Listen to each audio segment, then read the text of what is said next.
отыра қойыңдар. Қазір бала бізде қазақ тілі сабағы, иә? Ендеше осы сабағымызды бастамас бұрын кішкене көңіл-күйімізді көтеріп алайық. Жақсы ма балалар? Ендеше барлығымыз мына жерге шеңберге шығайық. Көре қойыңыз. Шеңберге шығайық.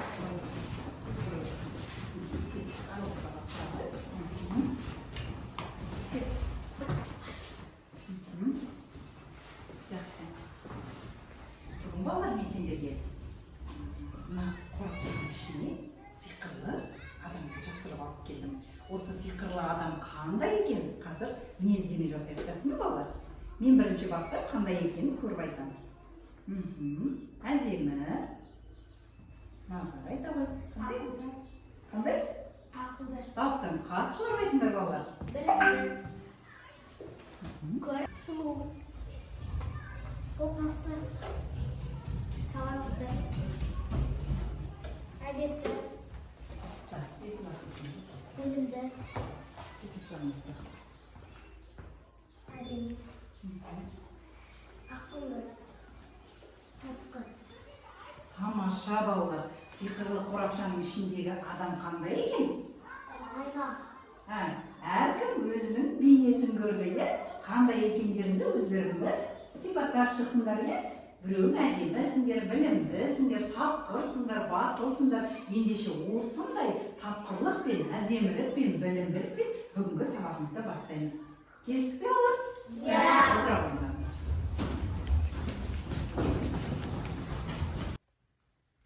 Тамаша балалар, ендеше осындай тамаша көңіл-күймен әрі қарай сабағымызды үй тапсырмасымен жалғастырамыз.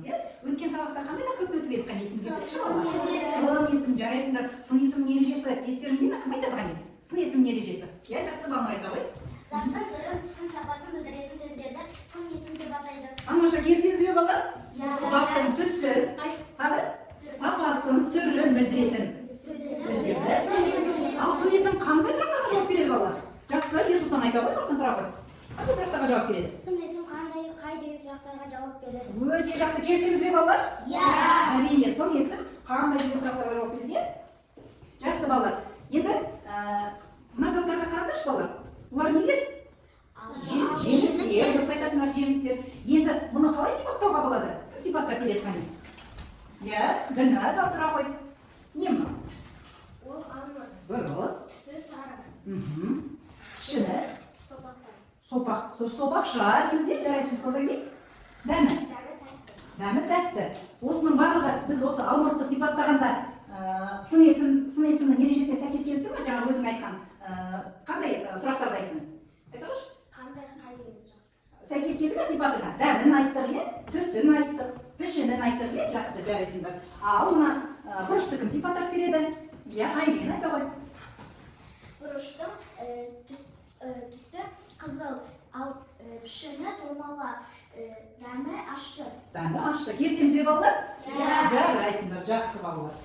Ендеше балалар, енді бүгінгі жаңа сабағымызды бастаймыз. Барлығымыз қаламдарымыз, дәптерлеріміз дайын ғой? Ендеше балалар, бүгінгі күнді жазамыз. Мамырдың 8-і сынып жұмысы. Орындықта қалай отырмыз балалар? Бойымызды, басымызды төмен түсірмей, арқамызды тік ұстап отырып жазамыз, жарайсыңдар. Бүгінгі күнді мамырдың 8-і сынып жұмысы деп әдемі етіп дәптерімізге жазамыз. Жаза қойыңдар.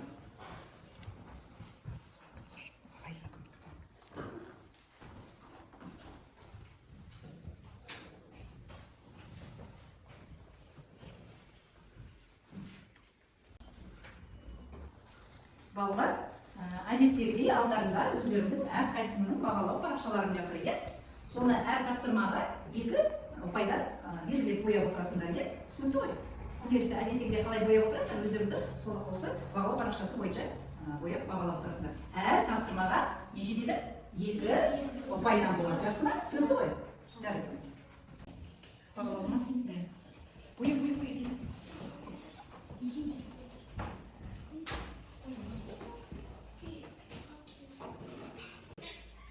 Қолыңды қоймасыш? Екінші қолыңды. Жақсы балалар, жазып болсаңдар, қаламсаптардың орындарына қойыңдар. Бүгінгі жазып қойыңдар. Ендеше сабағымызды қарай жалғастырамыз балалар. Мен сендерге сұрақ қояйын мынадай. Sınıfınızda неше қыз бала бар? Жоқ, Ділназ? 7 қыз бала бар. Ал ұлдар нешеуімізге жалғас? Ұлдар 5-сеусіңдер, иә? Ал жиыны біз нешеуміз балалар? 12 екенбіз, тамаша. Енді осы бөлмеге назар аударыңдаршы балалар. Жан-жағымызда мына терезе нешеумізде? 2 екен. Ал енді жоғарыға қарай. Шамдар нешеу екенбізде? 6. Мына жақ қатарда 3, мына жақ қатарда 1, 2, 3, жиыны шамдар нешеу екенбізде? 6 екен. Балалар, мен сендерге неге қойып жатырмын бұл сұрақтарды? Қалай деп ойлайсыңдар? Жаңа ғана өткен сабақтарда балалар біз заттың санын, пішінін, бұны қандай сипатын, сұрақтарға, қандай сұрақтарға жауап беретін заттың санын білсек, өткен сабақтарда. Бүгінгі сабақта балалар біз заттың санымен танысады екенбіз, сан есім дегеніміз не? Жақсы. Назар аударамыз, тақтаға назар аударамыз. Заттың санын, ретін білдіретін сөздерді балалар сан есім дейді екенбіз. Жаңа шамның нешеу екенін білдік, оған шамның нешеу екенін білу үшін біз қандай сұрақ қойдық шамға? Қандай сұрақ қойдық жаңа? Неше екеннен қанша, неше, нешінші деген сұрақтар қойылады. Мысалы үшін 5 дегенге қандай сұрақ қоямыз балалар? Неше? 7 дегенге? 9-шы деген нешінші деген сұрақ қоямыз. Ал 20-шы деген сөзге қандай сұрақ қоямыз? Нешінші? Тамаша балалар. Ендеше сан есім бізде қанша, неше, нешінші деген сұрақтарға жауап береді екен. Ал барлығымыз бірге кітаптардан ережелерін қайталай қойыңызшы. Әдеттегі күндерді сан есімнің ережесін қайталаймыз, қайталай қойыңыз. Сан есім. Затты кім оқығысы келеді? Кім дауыстап оқып береді? Жалғас оқи қой. Қалған қадамдар оқи қой. Затты сан есім деп атайды. Тамаша. Жақсы. Назар, қандай сұрақтарға жауап береді екен сан есім? Есімізге сақтадық па? Күнделікті ереже дәптерімізге әдеттегідей осы сан есімнің ережесін жазып аламыз балалар. Жақсы ма? Ендеше балалар, ары қарай сабағымызды жалғастырамыз. Тақтада нені көріп тұрмыз балалар? Жаңғақтар. Дұрыс айтасыңдар. Ендеше осы жаңғақтарды балалар қазір мына себетке толтырамыз. Бұл себетте не деп жазылып тұр? Жаңа тақырыбымыз сан есім жазылып тұр. Ендеше осы жаңғақтардың ішінде жазылған тек қана сан есімдерді теріп себетке әкеп толтырамыз. Ол үшін балаларға есімізге түсіріп жіберейік. Сан есім қандай сұрақтарға жауап беруші еді? Нұрай? Қандай? Аяулым? Қанша, неше? Дұрыс, жарайсыңдар. Ал жақсы. Кім келеді? Мына жаңғақтардың ішінде ажар бере қой. Жарайсың. Қанша, нешінші деген сұрақтарға жауап беретін сан есімді кел, оқи қой. Сол жаңғақта әкеп, себетке әкеп толтырамыз. Ала қояды. Қайсысы? 7. Дұрыс айтасың, келісесіңдер ме балалар? Жарайсың, отыра қой, айлен келе қой. Жылдам. Тез. Жылдам. Жақсы. Тез. Қандай сұраққа жауап береді 6 деген? Қанша? Қоя қой. Жақсы, келесі. Шығыс келе қой.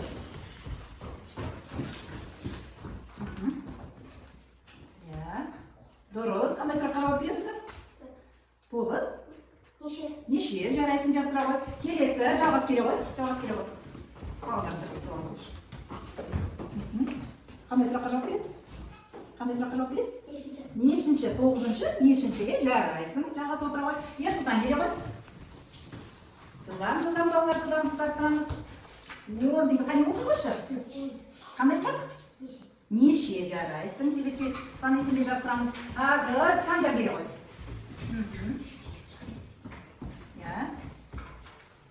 Қандай сөз атақ жерде жаңақта? 100. Қандай сұраққа жауап береді? Неше? Дұрыс. Жапсыра қой. Отыра қой. Назар келе қой.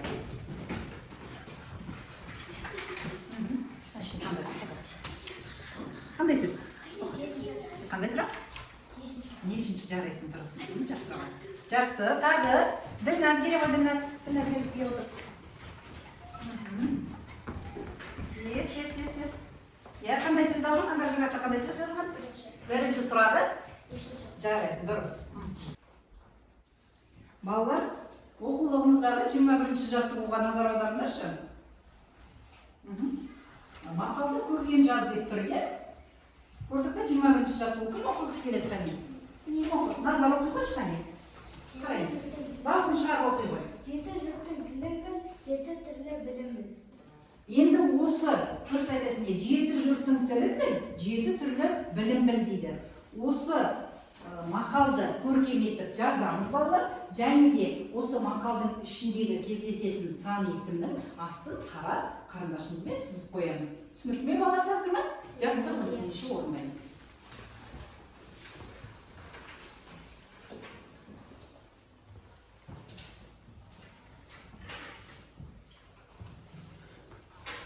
Әдемі, көркем етіп жазамыз. Жақсы ма балалар? Қатесіз.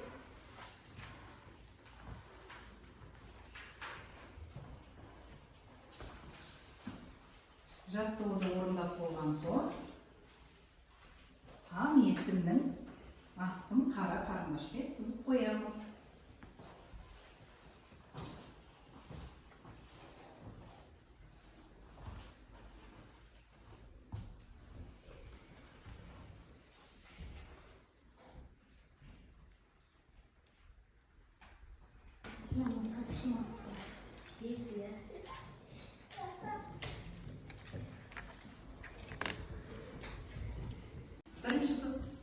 Бірінші сыныпта балалар бірнеше біз санамақ үйрендік, естерінде ме? Ендеше сол санамақтардың бірі міне теледидарға шығарып қойдым. Қазір сергіту ретінде осы санамақтарды орын-орнына келтіреміз. Сендер айтып отырыңдар, мен орын-орнына келтіріп отырамын. Жақсы ма балалар, келісіп пе? Бір дегені білім. Бір дегені білім. Дұрыс екен. Екі дегенім елім. Екі дегенім елім. Жарайсыңдар. Үш дегенім үш дегенім үкі. Жақсы. Ендеше бес дегені балта болды. Жақсы. Енді осы санамақты барлығымыз орнымыздан тұрып бірге қайталайық. Қане, сергіп қалайық. Бірге. Қол шапалақтап алайық. Бір дегенім білім. Екі дегенім елім. Үш дегенім үкі. Төрт дегенім үкі. Бес дегенім балта. Жарайсыңдар. Отыра қойыңдар. Жақсы. Балалар, сабағымызды ары қарай топпен жұмыспен жалғастырайық, иә? Ендеше біз міне үш қатар болып отырмыз ғой. Үш қатарға үш топқа бөлінейік, жақсы ма? Мына жақ топ Санжардың тобы, мына жақ Ерсұлтанның тобы, мына жақ Айлиннің тобы болсын, жақсы ма? Осы үш топтан сендер маған, сендерге мына жерге ребус жабыстырып алып келдім, жасырып. Осы ребустарды жаңағы кубикті лақтыру арқылы, лақтырғанда сендерге қай топтан бала келіп қай түс түссе, осы күлгін түс арқылы күлгін түсті асықты алып артында жасырылған ребусты шешеміз. Жақсы ма? Тапсырма түсінікті ме балалар? Ендеше осы үш топтан бір бала келе қойыңдар. Кім келеді? Санжардың тобынан кім келсін? Назар келе қой. Жақсы. Ерсұлтанның тобынан кім шыққысы келеді? Жалғас келе қой. Айлин, Діназ келе қой Айлиннің тобынан. Сендер де келесіңдер, барлықтарын қатысасыңдар, келе қойыңдар. Жақсы. Ал, кеппер қарай тұрыңдар. Енді бірінші кім? Назар лақтыра қой. Көбекті? Осы жерге лақтыра қой. Қандай түс түсті? Жасыл түс, жақсы. Ала қой, жасыл түсті, жасыл. Ала қой. Не деп тұр? Иә, ребуста т қосылған бір. Енді осыны шешеміз, оқимыз. Қандай сөз? Түлкі. Жоқ, түлкі емес, дұрыстап оқи қой. Т қосылған бір. Т қосылған бір емес, иә. Қалай болады? Жауабын ойланып тұра бер. Жақсы, кім жалғас ала қой. Ойланып тұр. Лақтыр. Саған қандай түс түсті? Күлгін түсті асық ала қой. Иә. Тынышталамыз балалар, бір-бірімізге көмектеспейміз. Иә. Оқи қой, қалай болады? Ары. Жоқ, с. Он. Не қандай сөз шықты? Сона. Жақсы. Бұл кімнің тобы еді? Ерсұлтанның тобы. Міне жақсы, бір ұпай, бір асықтады. Отыра қойғанда бір асық алып кетті. Жарайсың. Айлиннің тобынан есіңе түсір. Қызыл түсті ала қой. Иә. Тон. Жарайсыңдар. Қане бір-біріне қолдау көрсетіп отырмыз. Асығын алған бір асыға кетті. Енді Санжардың тобынан тақырып алып. Назар айтып шеше алмай жатыр. Не болды сонымен? Төбір. Қарашы, оқы. Төбір. Төбір ғой. Төбір сөздің несі, балалар? Сөздің несі болады? Төбір болады. Жақсы, отыра қой. Жарайсың, отыра қой. бала келді. Ажар келе қой. Аймен өзінің тобынан өзің келе қой. Санжардың тобынан Шығыс келе қой. Келе қой, кес. Ал, лақтыра қой. Лақтыр. Қандай түс түсті? Сарғыш түсті, аға ғой. Оқи ғой. Я? 100 қосу үк. Оқы, 100. 100. Қандай сөз шықты? 100. Жарайсың. Қане бір-бірлеріне қосып лақтыр демеп отырыңдар, Шығыс келе қой. Я? Лақтыр. Қандай түс түсті? Ала ғой. Я? Оқимыз. К қосу үк. Жоқ, к. Қосу Жоқ, қосуды оқыма. К. Мынау не? Не болды? Қандай сөз ше? Жарайсың, қайшы. Санжардың тобына қошеметтейміз. Ал кетіңіз. Жарайсың, Санжардың тобында не қасық айдың бала ғой? Тағы да лақтыр ғой, мұндай бітіп қалды. Кес. Жақсы түсті ала ғой. Қандай сөз? К, 2, Л. Қандай сөз? Кекіл. Кекіл. Ол не? Кекіл дегеніміз не балалар? Шашымызды кекілі. Жақсы, жарайсың. Тарқын келгісі келеді. Балнұр келе ғой, тесін. Балнұр келді, тарқын шыққан жоқ. Ерсұлтан келе ғой. Нұрай келе ғой. Шоғын келе ғой. Ес. Ал, Ерсұлтан лақтыра ғой. Ерсұлтан лақтыр. Күрген түсті. Оқи ғой. Ал енді сабағымызды қорытындылай келе балалар. Мына сұрақтарға жауап береміз. Сан есімдік сұрақтарын белгілейді. Кім белгілегісі келеді? Санжар келе ғой. Жылдар келе ғой. Жылдан. Сан есім? Иә, дұрыс, жақсы. Тағы келесі бізде.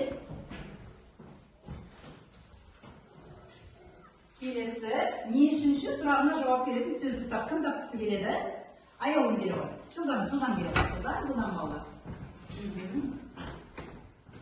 Нешінші сұрағына жауап беретін сөзді тап. Нешінші? 5 пе? 5 ма? 5. Дұрыс, жақсы. Келесі. Сан есімді тап. Сан есімді. Ерсұлтан келе ғой. Сан есім қайсында? Қайсы сан есім? Сана оқыма 20-300 әлде ел бұлтырма. Әрине, жақсы, жарайсың отыра ғой.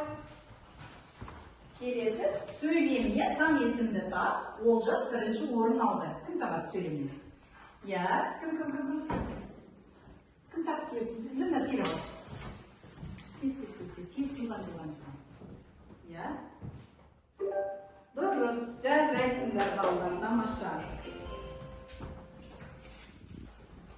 Балалар, бүгінгі сабағымыз ұнады ма сендерге? Түсінікті болды ма?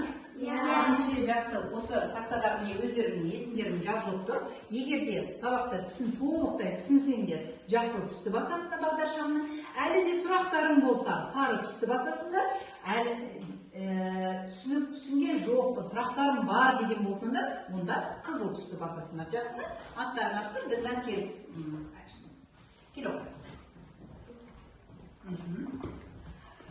Қай түсті басасың? Жақсы, Ділназға сабақ түсінікті болған екен, Айрин келе ғой. Жылдан келе қойындар. Ерсұлтан дайын отыр. Айрин сабақ. Жарайсың, сабақ түсінген екен Айрин. Ерсұлтан. Сұрағымыз болса, сары түсті басамыз. Ерсұлтанға да сабақ түсінікті. Ажар келе ғой. Жарайсың, жақсы. Назар келе ғой. Назар. Жылдан келе ғой. Назарға да сабақ түсінікті болған екен. Шыңғыс.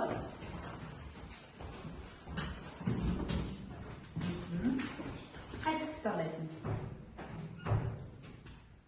Отыра, жақсы. Енді Нұрай келе ғой. Нұрай. Саған сабақ түсінікті болды ма? Әлде сұрақтарың бар ма? Түсінікті ме? Жақсы, жарайсыңдар. Олай болса балалар, осымен сабағымыз аяқталды.